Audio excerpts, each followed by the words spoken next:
मलाही तुमच्यासारखं हे लग्न व्हायला हवंय, पण ते शक्य नाही.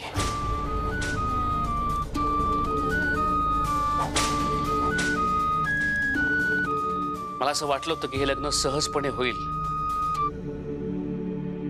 पण नाही, हे लग्न सहजपणे होऊ शकत नाही.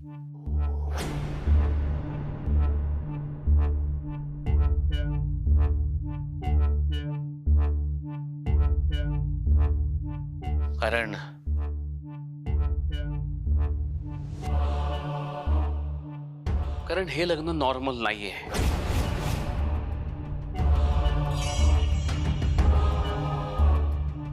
नेत्रा सामान्य मुलगी नाहीये.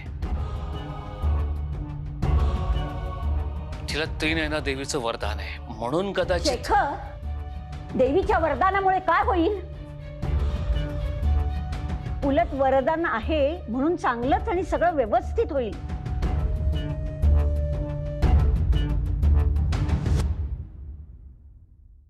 हो ना इंद्राणी?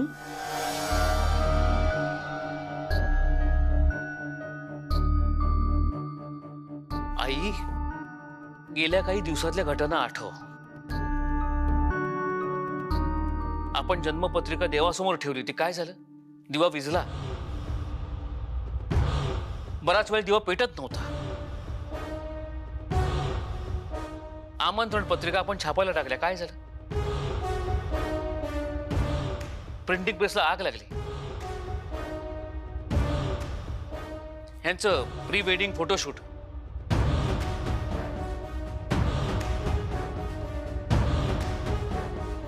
काय झालं? सगळा गोंधळ झालाय. हे सगळे संकेत अशुभाचे आहेत आई, म्हणून हे लग्न व्हायला नको. वाह, छान.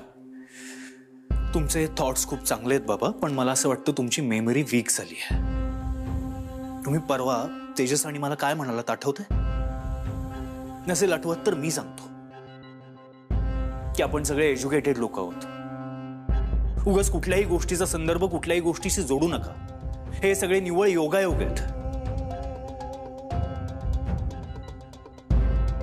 नेत्राला त्रिनयना देवीचं वरदान आहे, त्यामुळे काही वाईट होणार नाही, झालं तर चांगलंच होईल, असंच बोललात ना तुम्ही?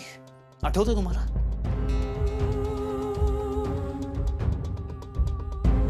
हे बघा अद्वैत, मला सगळं मान्य आहे, पण काय बाबा, पण काय?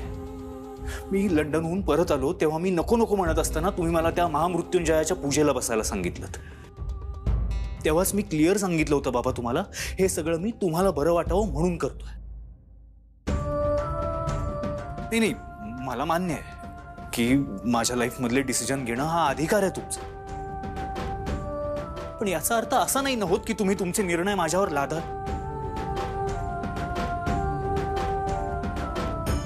मला नाही सहन होतंय बाबा आता हे सगळं. आतापर्यंत मी गप्प बसलो, पण आता खरंच नाही सहन होतंय.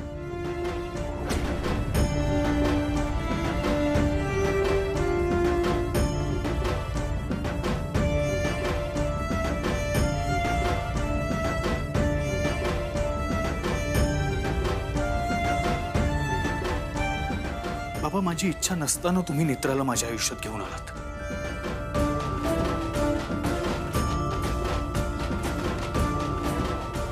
मला न सांगता परस्पर माझं नेत्राबरोबर लग्न ठरवलं तुम्ही. मी नव्हतो तयार लग्नाला, मला नव्हतं करायचं लग्न, पण आता मी तयार आहे नेत्राबरोबर लग्न करायला, कारण माझं खरंच मनापासून प्रेम आहे तिच्यावर.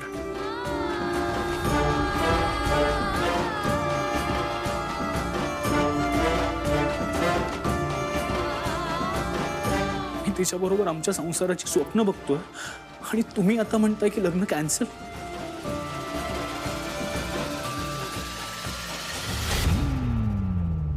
काय बाबा आहे, तुम्ही माझं लाईफ तर स्पॉइल करताच आहे, पण माझ्याबरोबर नेत्राचंही लाईफ स्पॉइल करताय. तुम्ही जरा नेत्राचा, नेत्राच्या घरच्यांचा, आपल्या घरातल्यांचा थोडा तरी विचार करायचा होता. आणि काय लग्न म्हणजे काय वाटतं तुम्हाला? तुम्हाला वाटलं की लग्न ठरलं, तुम्हाला वाटलं की लग्न मोडलं. लग्न म्हणजे काय पोरखेळ आहे बाबा? सॉरी, मी तुझा राग समजू शकतो, पण तुझं आणि नेत्राचं लग्न नाही होऊ शकत. हे सगळ्यांच्या हिताचं आहे.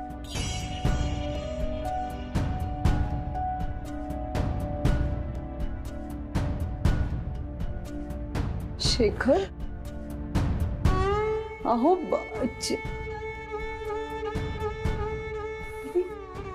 काय झालं हे?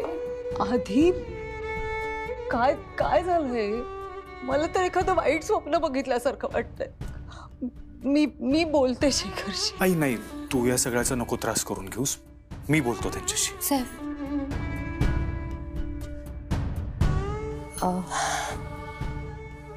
मी बोलते शेखर साहेबांशी. तुम्ही शांत व्हा. आलेच.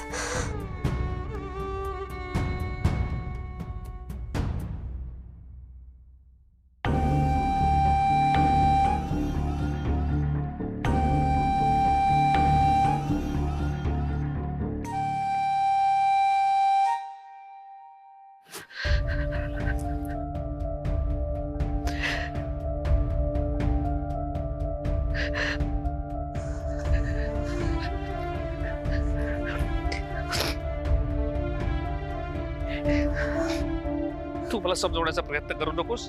मला तुझं काही ऐकायचं नाही. काय ऐकायचं नाही.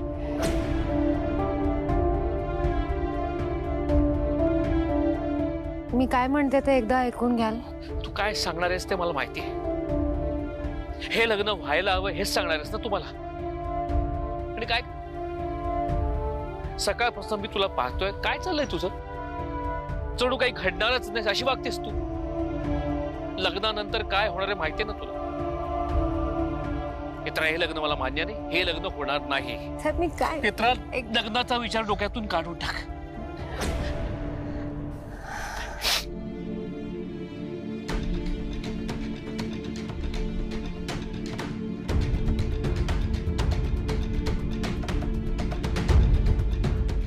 मी काय म्हणते ते फक्त एकदा ऐकून घ्या. मग तुमचा जो काही निर्णय असेल तो मला मान्य आहे.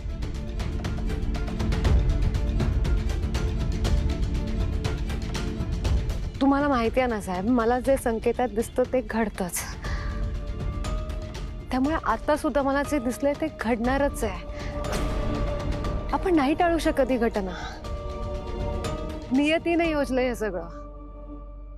त्यामुळे मृत्यू अटळ आहे. नेत्रा, लग्नानंतर तुझा मृत्यू होणार आहे. मृत्यू. लग्न नाही झालं तरीही माझा मृत्यू होणार आहे साहेब. मी तुम्हाला कधीपासून हेच सांगायचा प्रयत्न करते.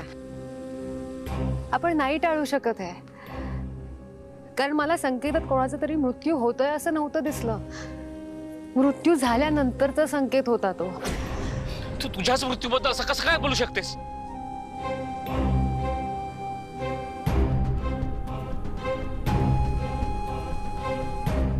नाही वाटत मला काय. मी काय करू? नाही वाटत भीती. कधी कधी जिवंतपणी आपल्याला एवढं भोगावं लागतं ना की मृत्यूबद्दल काही वाटणंच बंद होतं. तसं काहीतरी झालंय साहेब. तुम्हाला माहिती आहे ना मावशीत कसं होतं. सगळे अवदसा म्हणायचे मला. काळ्या जिभेचे म्हणायचे. मी रस्त्यात दिसले ना की रस्ता बदलून जायचा. तो प्रत्येक क्षण माझ्यासाठी मृत्यूसारखा होता. पण मग मी ह्या घरात आले आणि माझं सगळं आयुष्य बदललं. अद्वैत साहेबांनी माझं आयुष्य बदललंय. त्यामुळे आता जर त्यांच्या बरोबर जोडल्या जाणाऱ्या नात्याने माझं आयुष्य कमी होणार असेल, मला मृत्यू येणार असेल तर चालेल. मला खरंच चालेल. माझी काहीच हरकत नाहीये. मी हसत हसत स्वीकारेन.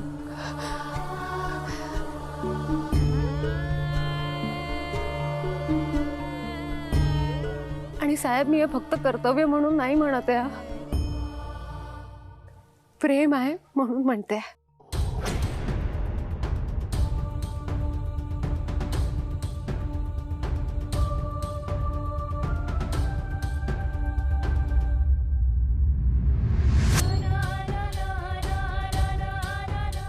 तुम्ही मागे मला म्हणाला होता ना की तुम्ही अद्वैत साहेबांना खोटं सांगितलं की माझं त्यांच्यावर प्रेम आहे.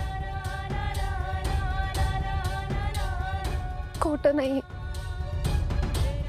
माझं खरंच खूप मनापासून प्रेम आहे अद्वैत साहेबांवर. बाकीच्या मुलींची जशी स्वप्न असतात ना की माझं कधीतरी लग्न होईल, माझा संसार असेल, असं काही माझं कधीच असं काही स्वप्न नव्हतं. मला कधी वाटलंही नव्हतं माझं लग्न होईल. पण साहेब, मी तुमच्याशी खोटं नाही बोलणार. गेल्या काही दिवसांमध्ये मी सुद्धा ते स्वप्न पाहिलं.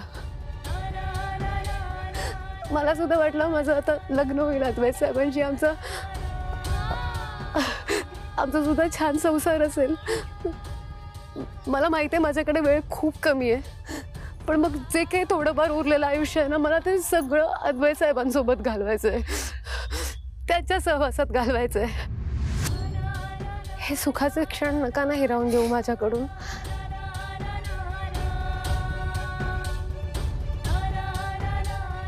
आणि ते बुवा काय म्हणाले तुम्हाला?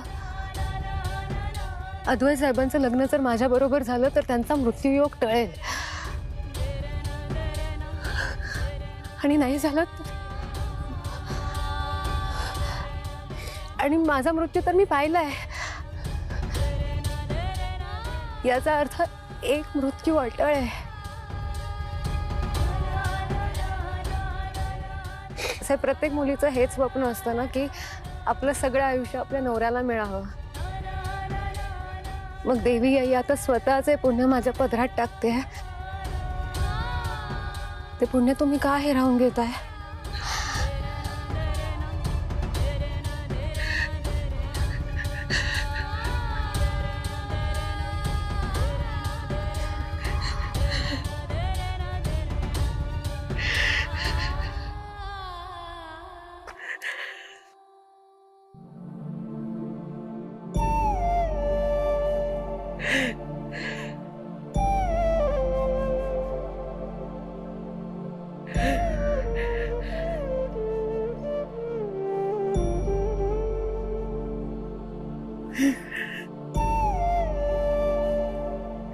आजपर्यंत मी कधीच काहीच मागितलं नाहीये तुमच्याकडे. आज मागते, शेवटच. एवढं दान टाकाल तुमच्या मुलीच्या पदरात?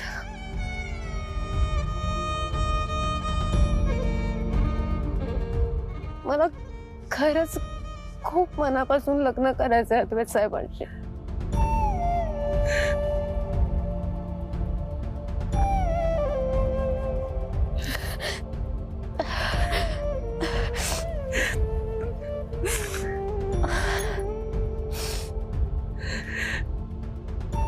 आणि मला तुमच्याकडून एक वचन हवंय.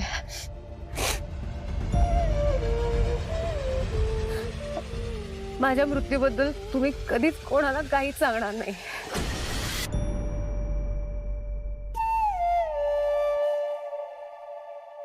तुम्हाला शपथ आहे माझी, तुम्ही माझ्या मृत्यूबद्दल कोणाला काहीही सांगायचं नाही.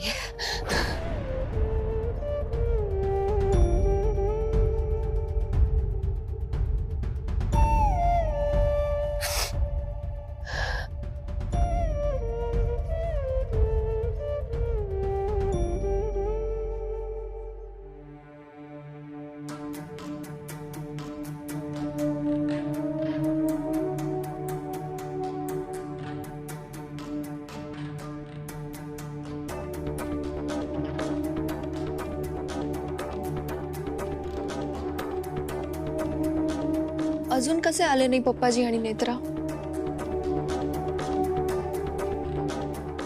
हे यार, हे काय चाललंय? तन्मय, मीच जाऊन बघतो.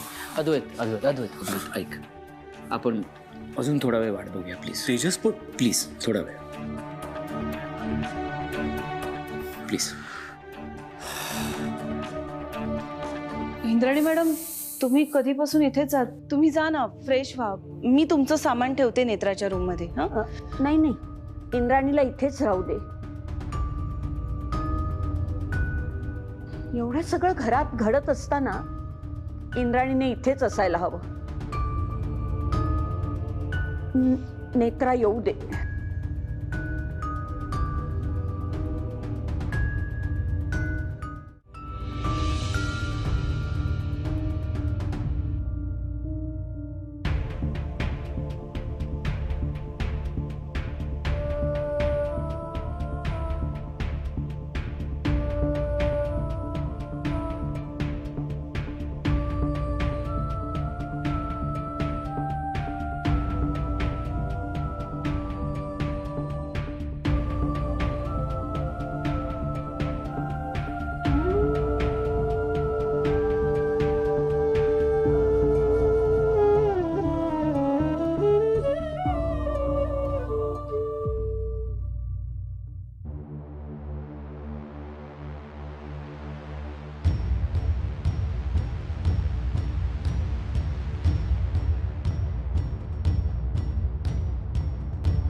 मगाशी मी जे काही बोललो ते विचारपूर्वकच बोललो होतो.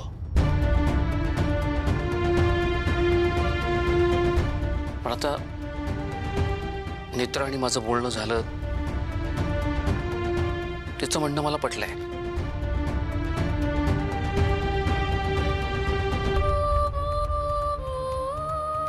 तुम्हा दोघांना लग्न करायचे तर मी तुमच्या मध्ये नाही येणार. ठीक आहे, होऊ दे तुमचं लग्न.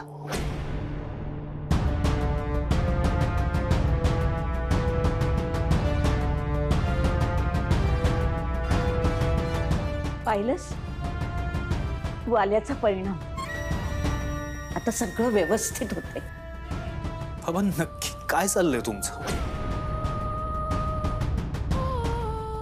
आता तुम्ही इथे लग्न होणार नाही असं म्हणालात, मग नेत्रा तुमच्याशी बोलली, आता तुम्ही म्हणताय की लग्न होईल.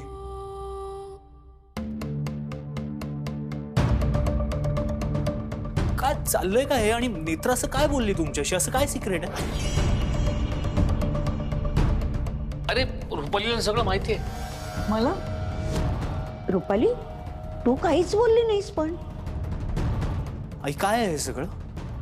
नाही आधी मला रुपाली राहू दे आता. मला तर सगळ्यांना सगळं सांगावंच लागणार आहे.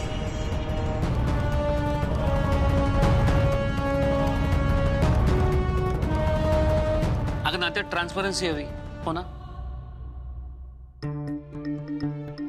काय झालं, मला मध्यंतरी एक बुवा भेटले. त्यांनी मला सांगितलं की नेत्रा आणि अद्वैतच लग्न होणार, कारण नेत्रा अद्वैतचं रक्षा कवच आहे.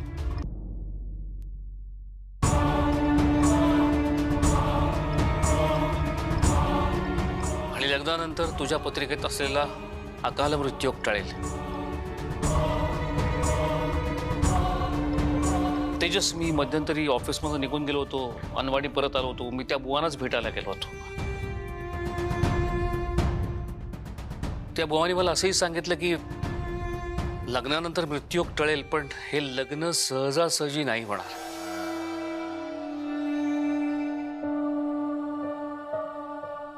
अडचणी येतील. आधी मला असं वाटलं की होईल सगळं व्यवस्थित, काही प्रॉब्लेम्स नाही येणार. पण अशा काही निगेटिव्ह गोष्टी घडायला लागल्या, माझ्या मनात भीती निर्माण झाली. असं वाटलं की पुढे जाऊन काही मोठा प्रॉब्लेम नको तयार व्हायला. मी घाबरलो होतो. म्हणून मी हा असा विचार करून लग्न व्हायला नको असा निर्णय घेतला. अरे अद्वैत, मला टेन्शन आलं होतं रे. आणि रुपालीला हे सगळं माहिती आहे.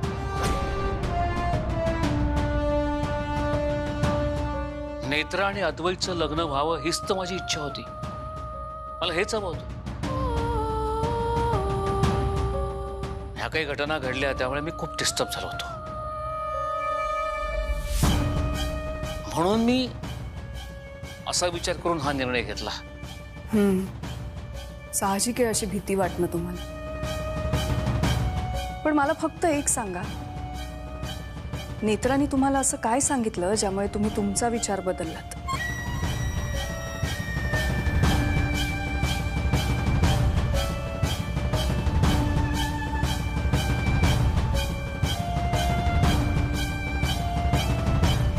सॉरी आजी, म्हणजे मी परकी आहे मला माहिती आहे, आणि मी तुमच्या ह्या विषयात बोलणं योग्य नाही. पण तुम्ही मला थांबवलं तिथे, म्हणून फक्त मी. अगं सॉरी कशाला म्हणतेस? तुझा प्रश्न बरोबरच आहे. आणि कोण म्हणतं तू परकी आहेस? तू परकी नाहीयेस. हो ना इंद्राणी मॅडम, आमच्या घरच्याच आहात तुम्ही. आणि साहजिक आहे, म्हणजे सगळ्यांना हाच प्रश्न पडलाय की नेमकं नेत्रांनी काय सांगितलं. शेखर,